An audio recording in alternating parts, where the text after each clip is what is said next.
Alright, so let's talk about Asterigos' Curse of the Stars. It's tagged as a Souls-like, but plays a bit more on the lighter side. But is it worth playing? Let's get into the overall summary, going over a bit of the story, gameplay, and then my final thoughts on who I think should be picking this game up.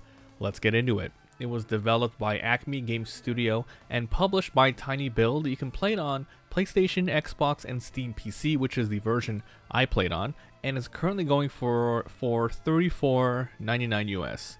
In a world inspired by Greek and Roman mythologies, explore a breathtaking city of Aphis and forge your way through legions of unique foes and mythical bosses to discover the truth behind the city's curse. You play as a young warrior who is sent on a mission to Aphis following the disappearance of the previous team sent there. Your father just so happens to be one of the members of the missing team. As you enter the city, you soon find out it's littered with monsters and corrupt humans. You end up teaming with a group who are the last remaining defenses on the path of ridding this town of this curse. Oh, and apparently they've been at this for over 1,000 years. So, some tags that accurately describe Asterigos would be action RPG, single player, Souls-like, and medieval fantasy. It has a sort of open map where a lot of areas are linked together, and you'll sometimes be revisiting them in order to find more treasure and other things you've missed. It's an over-the-shoulder combat system with targeting, dodging, and managing resources like stamina and mana. You will have 6 main weapons to choose from and will equip 2 at a time. These range from sword and shield, daggers, and even magic gauntlets, which is my favorite. You can string basic attacks together into combos, a unique attack depending on the weapon, and a switch attack, which is executed by comboing one normal attack into another one of a different weapon. Also, you also have lots of different skills. Some are universal and some require a specific weapon be equipped. These things can be things like buffs for regeneration, long range attack, stances, and just overall heavy damage. As you defeat enemies, you'll level up. You gain attribute points to allocate into attack, health, and skill proficiencies. You can also spend talent points to gain passives and actives for your general use or weapon specific. You have a main nexus, which is called the Shelter. Here you'll talk to NPCs to progress the story along, accept a new quest, practice training against enemies, and upgrade and craft new trinkets for defense. You'll be killing a lot of enemies which drop currencies and materials for that. So that's pretty much Asterigos' Curse of the Stars in a nutshell. What are my overall thoughts on the game? Well, I think for the price, it's a pretty solid experience. Some people will definitely say it's more of a casual Dark Souls, baby's first Dark Souls, that sort of stuff, but I think it's perfectly fine the way it is. The graphics, the theme, and the overall feel is cartoony and pretty welcoming. The characters themselves might not draw you in with, crazy twisting stories, but at least it is voiced most of the time. Cutscenes are well done. There's a lot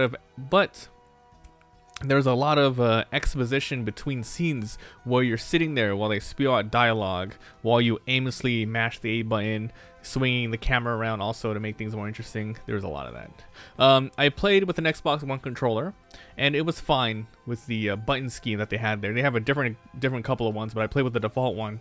You can't apparently rebind anything, so that could be a negative for some people. I think there was an issue with people getting upset over the pricing with pre-ordering and launching. If anyone knows, because I got the game, I got a review copy beforehand, so I did not even look at all that stuff before. But I think if you did pre-order it, it was full price, right? And then when they released it, it was tagged. Currently, as I'm recording this, it's a 10% discount, which is around $3. It's not too bad, but I think they messed it up a bit there, and people are pretty salty about that. They were review bombing it the first couple hours it was out, but now that it's been 24 hours, it's back to mostly positive. So it was mixed at launch, but yeah.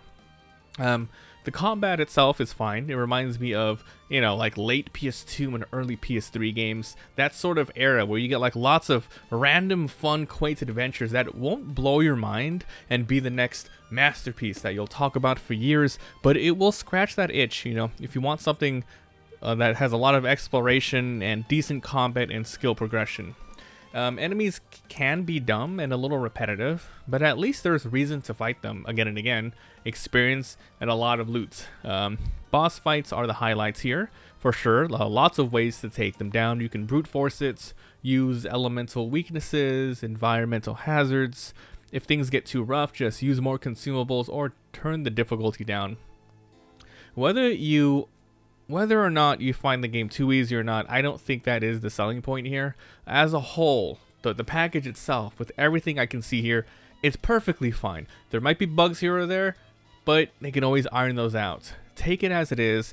It's an action RPG with a light-hearted look to it, some average Souls-like combat, and exploration that, you know, will keep you entertained, and that's Asterigos, you know. So yeah, pick it up at full price if you just can't get enough of the genre and you want more, or I would say $25 on a discount. That would be the perfect price. That's what this game is worth in my opinion. So if you guys enjoyed, leave a like, it helps a lot. If you haven't already subbed for daily videos, if you guys want to see my playthrough of Asterigos, there's a link in the description to my Let's Play channel, and please come by Twitch where we play lots of other games and more. Let me know what you guys think of this game. Have you tried it? Maybe you've seen some reviews yourselves. If you want to know more, leave a question and I'll try to answer it as soon as I can. Thanks for watching, and I'll see you guys next time.